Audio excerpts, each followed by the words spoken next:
And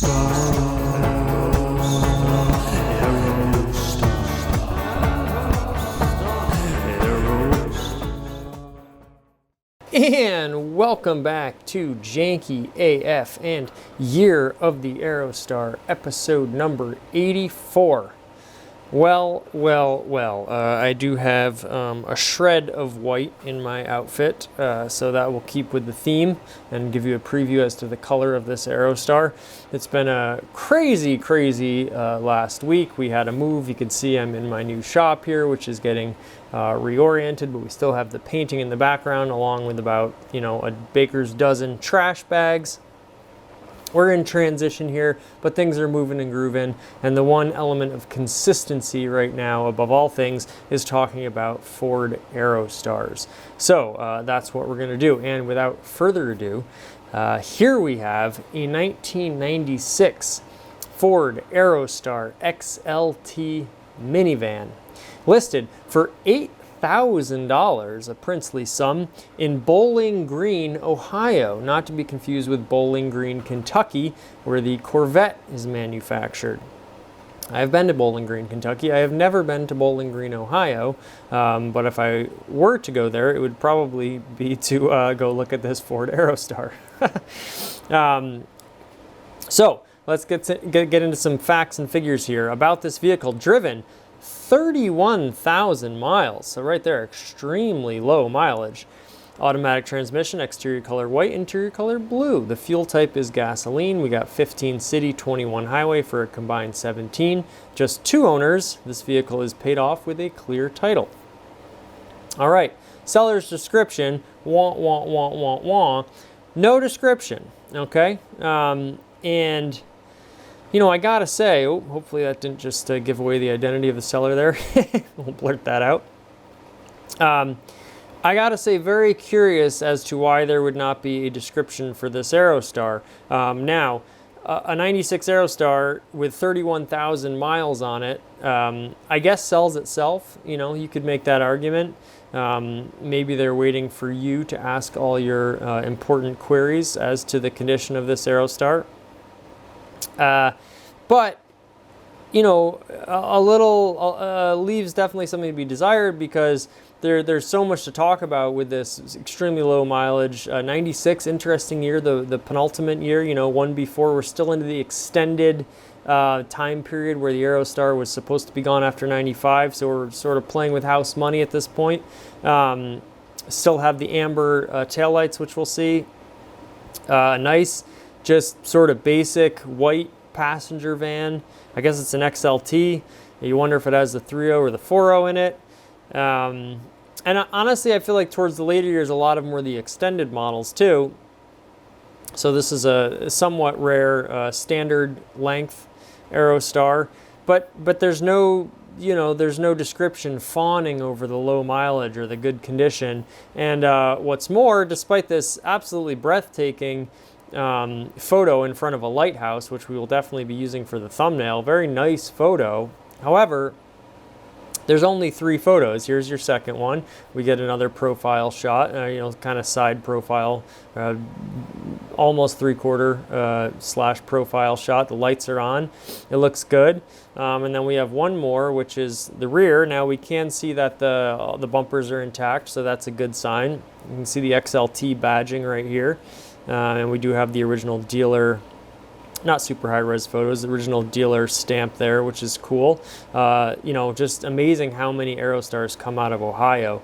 And this is certainly noteworthy because it appears to have, basically no rust. I see what looks to be maybe a little bit of dent in the front quarter panel there. Got your nice, stylish silver Ford hubcaps, your semi-side exhaust. A little scuff on the bumper here perhaps, but it looks like they're all fully intact, which is important. But that's about all I can show you. It says it has a blue interior, which is really cool. I think white with a blue interior, and then I guess that would match the blue on my sleeves then. What condition is the interior? And even with 31,000 miles, it might have gotten, if it was used as a service vehicle and then just retired, the interior could still be in very good condition or very poor condition. So we don't know all of these things, and it's just a little you know, it's a little mysterious, this Aerostar, and that can go one of two ways.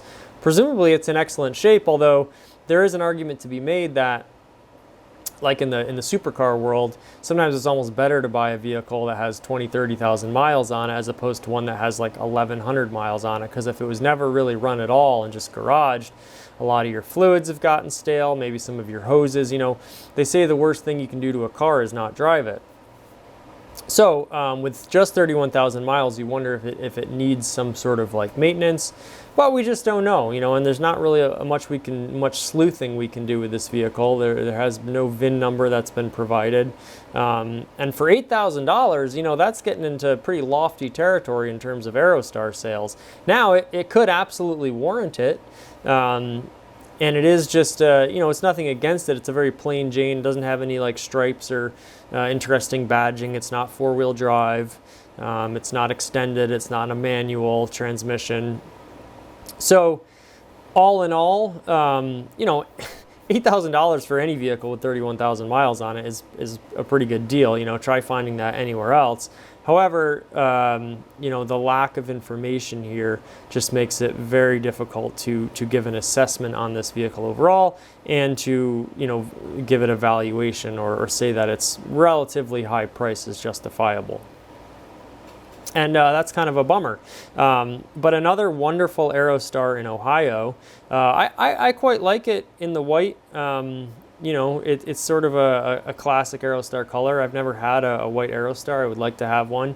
And even though it's a passenger vehicle, you could still use it very easily as a work vehicle. Now, I would love to have a white cargo version. If this were a cargo version with only 31,000 miles, I would seriously consider making this, you know, my everyday work vehicle. Despite, you know, 17 miles to the gallon combined, I have a 2015 Toyota Prius V right now as my current work vehicle, and there's videos on that you can watch. You know, that thing gets around 40, you know, realistically. In the winter, it drops to like 36, 37, but lately I've been getting on some, you know, pretty long trips, I've been getting 56 mpgs. So, you know, and with the amount I drive, it's really hard to justify. That's why I bought that car, even compared to my 2012 Ford Transit Connect, which was getting maybe 23, 24, like, and gas is going up again. I don't know if you've noticed. It's really hard for me personally to justify buying any vehicle that doesn't get close to 40 miles a gallon, let alone not even 20.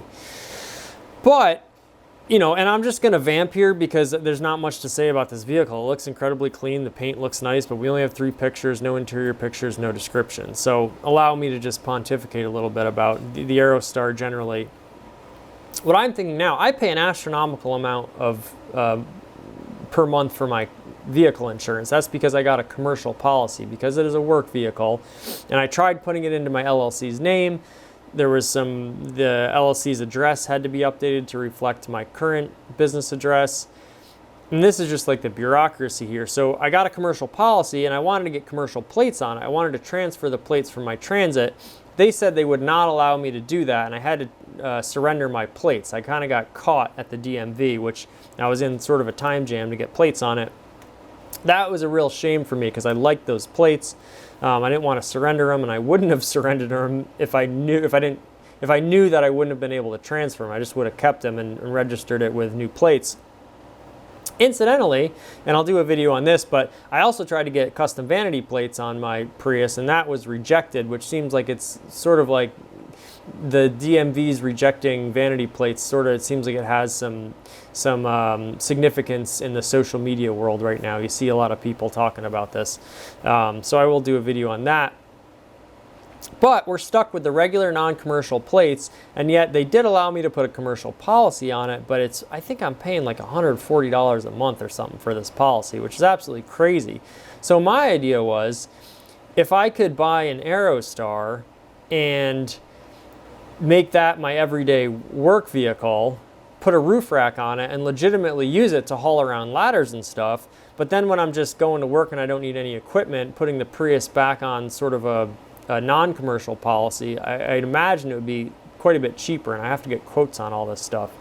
Then I could, you know, the money I saved, say my commercial policy goes down to like 80 bucks a month, you know, so that's like what, $60 a month in savings.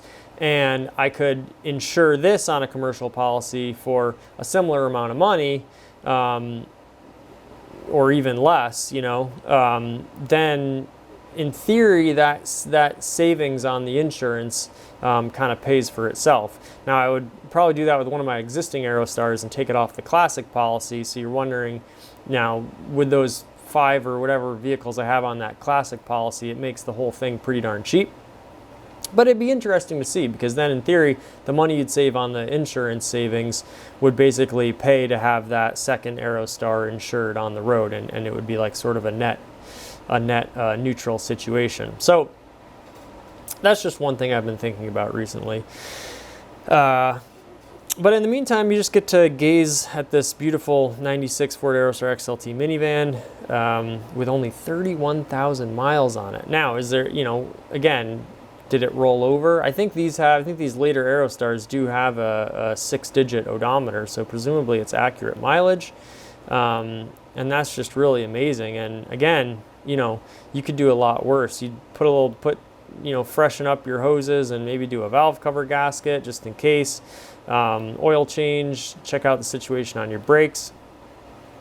And maybe you're up and running in a super low mileage Aerostar. Again, it can fit 7 people, it can haul all sorts of stuff around, and your mileage isn't, you know, criminally bad. So, you know, again, I do think the Aerostar is still a very viable vehicle, especially if you're using it like as a secondary vehicle. If you're just using it occasionally to haul people or stuff around, and then you have like a day-to-day vehicle that you use for, you know, longer trips and whatever, just cruising around and get some better mileage. I think it's, as I said, a very, very viable vehicle still in 2023, and that's just a testament to the Aerostar. Boy, you just don't see many like this. And when you see the really ratty ones, it indicates, especially because this was never looked at as a collector car whatsoever, it shows that, although, you know, doing this series, we have seen quite a few, you know, pristine, sort of well-preserved examples. So a lot of them did sort of make it through the cash for clunkers and just make it through the, you know, being beat up and rode hard and put away wet that so many cars of this generation were.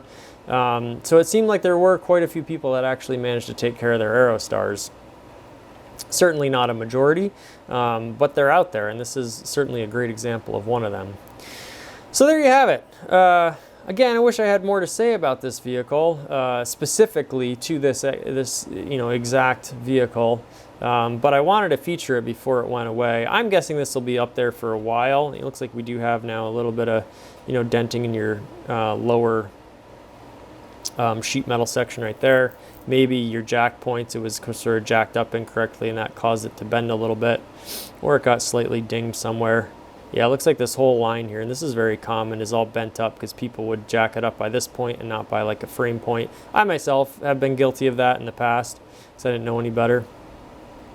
But there we have another nice look at it under some beautiful street lights here in beautiful Bowling Green, Ohio. And one last shot of it there. You know, all the lights work, that's nice.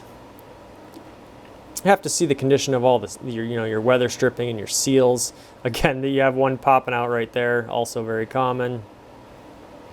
But boy, a really good looking Aerostar, if I do say so myself. There you have it. So, thank you so much for watching. I still do have to respond to a bunch of comments. It's just been a little crazy staying up way too late, trying to get out of our old place into our new place. We're very excited. And many, many good things to come. But in the meantime, in the midst of all the chaos, I had to get another episode out. And thank you so much for watching Year of the Aerostar. We're marching towards 100 episodes. We got to do something special for our 100th episode, you know. But still a little ways to go to get there. And until then, please enjoy this little rambling on the Ford Aerostar. Here on Janky AF. We thank you for watching. We'll have another one very soon. And until then, Janky do thank you.